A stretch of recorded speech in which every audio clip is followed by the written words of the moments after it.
अब करें कि ननु अस्य मनन शास्त्रत्वाद अत्रार्थे युक्ति अपि वक्तव्या इति चेत। करें कि यह तो मनन शास्त्र है ना, केवल श्रुति तो है नहीं, श्रवण तो केवल नहीं हो, तो श्रोतव्य श्रुति वाक्यभ्यो, श्रवण तो केवल श्रुति वाक्यों से होता है, ये तो आपका स्मृति है, दर्शन शास्त्र है। तो ये तो मनन शास्त्र होने से अत्र अर्थ है, इस अर्थ में जो अभी आपने नित्य शुद्ध बुद्ध आदि प्रतिपादन किया, इसमें युक्ति भी तो आपको कहनी चाहिए, क्योंकि खाली श्रुति कह रहे हैं, युक्ति भी तो देनी चाहिए आपको। खाली श्रुति दे करके और श्रुति का वचन करके अब आगे निकल गए तो पहले ही हो चुका है। नहीं ठीक है, श्रुति तो पहले ही सुन चुके हैं, श्रुतियों में ये सब वचन। तो आप कहना क्या चाह रहे हैं, आप अपनी युक्ति दीजिए कि इस विषय में ये युक्ति है, मनन प्रमाण ना ना ना, किस कारण से ये श्रुति ऐसा कह रही है, इसमें युक्ति दीजिए। श्रुति जो है नित्य शुद्ध बुद्ध मुक्त आदि तो कह दी, ये नित्य शुद्ध बुद्ध ये तो श्रुति का कथन है, इसमें युक्ति क्या है आपका? ये तो श्रुति वचन है, आपने जो है वहाँ से उठा कर यहाँ बोल दिया।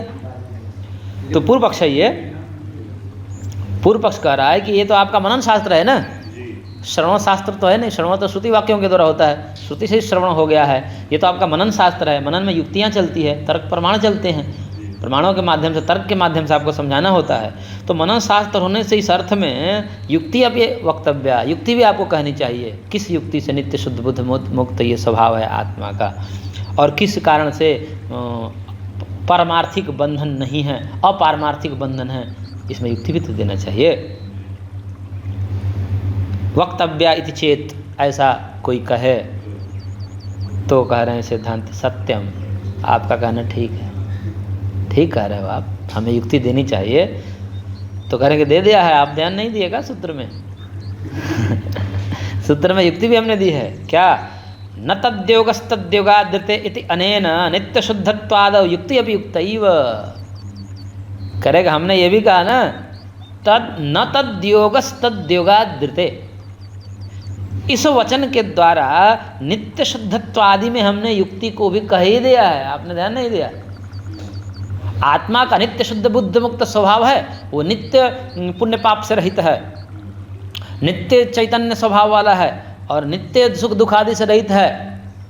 तो फिर प्रसंग ये आया कि फिर सुख दुखी क्यों होता है?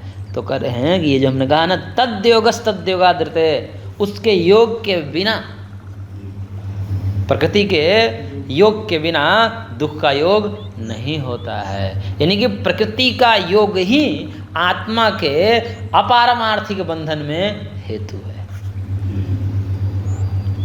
यानी प्रकृति पुरुष का संयोग हो गया तो प्रकृति पुरुष का संयोग ही आत्मा के अपारमार्थिक बंधन में हेतु है, औपाधिक बंधन में हेतु है। बंधन तो उसका स्वाभाविक नहीं है, लेकिन अस्वाभाविक बंधन स्वीकार करते हैं, उसी को औपाधिक कहा जाता है।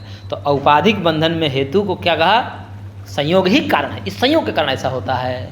तो ये तो श्रुति में नहीं कहा ना, यह युक्ति है। तो न तद्योगस्तद्योगादृते, ये क्या है? युक्ति है।